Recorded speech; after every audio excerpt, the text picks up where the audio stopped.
Okay, this is the heat exchanger out of an NTI TI 200, and this is the back end of the heat exchanger. This is the top.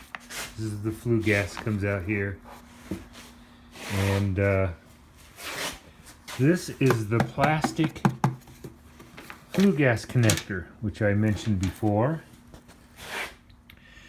This is condensate that comes down the chimney, or should say down the flue pipe, and from the secondary heat exchanger, or secondary chamber I should say. This is the condensate out of the heat exchanger. So I guess this is just the flue pipe that drains condensate from the flue pipe going through the roof or through the wall. This is the condensate from the heat exchanger itself.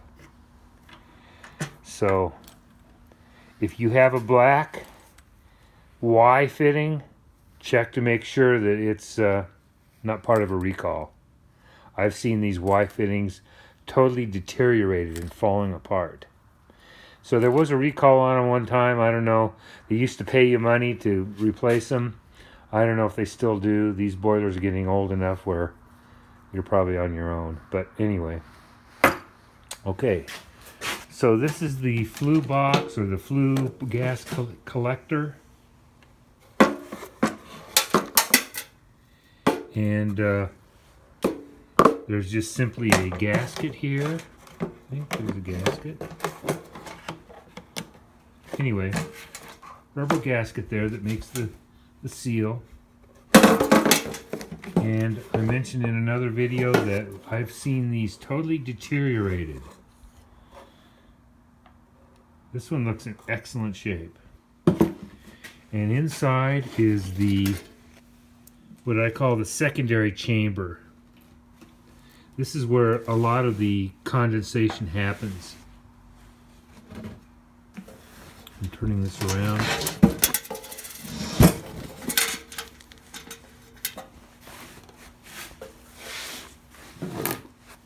This is actually the bottom. So that's the secondary chamber.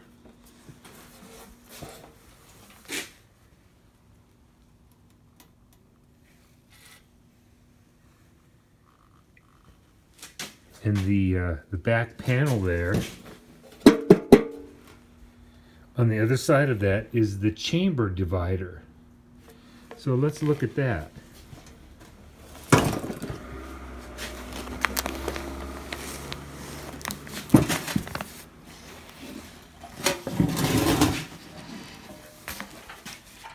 So there's the chamber divider, and that's actually removable and replaceable. And the flue gases, the way this works, the flue gases go through these, between these tubes. The water is actually flowing through those tubes. So the flue gases go through here, down around the jacket, and back into that secondary chamber. And that's where most of the condensation occurs. Condensation is, these boilers thrive on condensation. That's how you get the high efficiency, sometimes 90% or more efficiency, because it's sucking all those BTUs out of the flue gas, or out of the natural gas. So anyway, this had a leak. This had a small leak, and you know, I can't even hardly see it. It's a pinhole, little pinhole right there. It was leaking condensation. So it's unfortunate we had to replace this boiler after 8 years, but this is the only heat exchanger I've ever had fail on me for this reason. Never had a failure on any of the other heat exchangers. So this is a bigger 200,000 BTU boiler, a little bigger heat exchanger.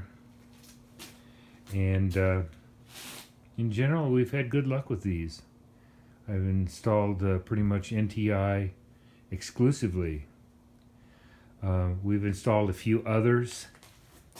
One thing about NTI is they're pretty reasonable on parts. They don't make a killing on parts. And my local rep told me he didn't like stocking parts because it's almost like he doesn't make any money on them. But if you go and buy parts for a lock and bar or parts for a triangle tube, it's like, oh my goodness, they just rape you on the price of those parts.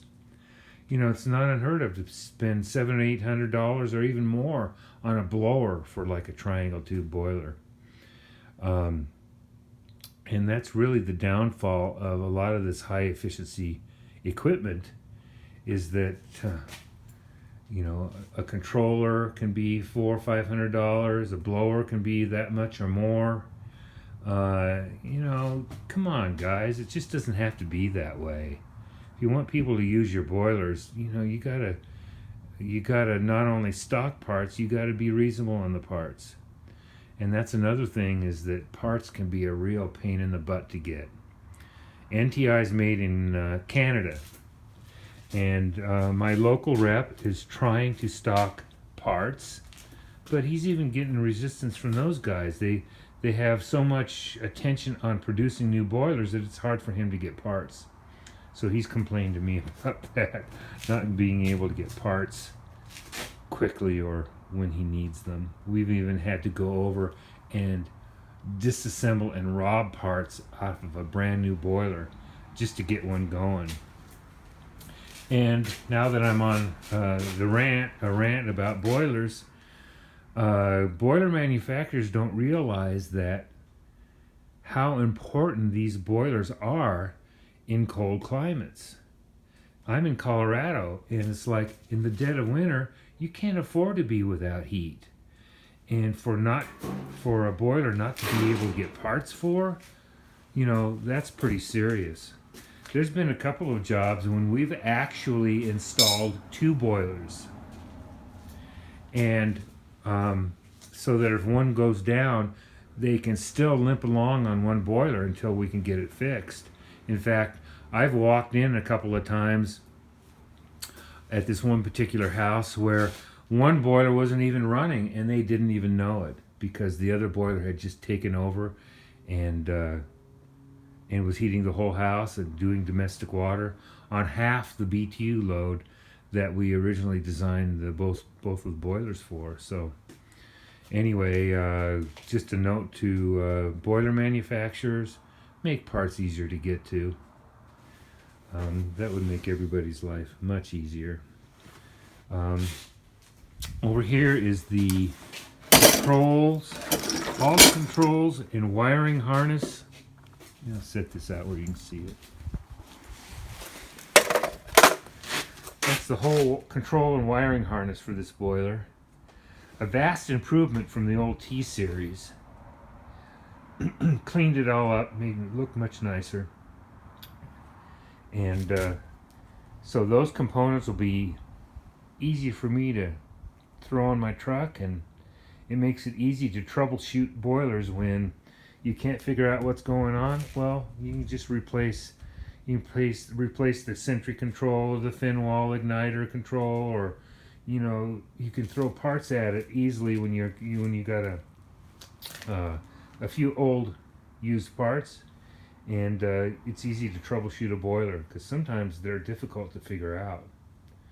And you know, I always carry these controls. I carry fan switches. I carry igniters. Okay, so that's it on this video.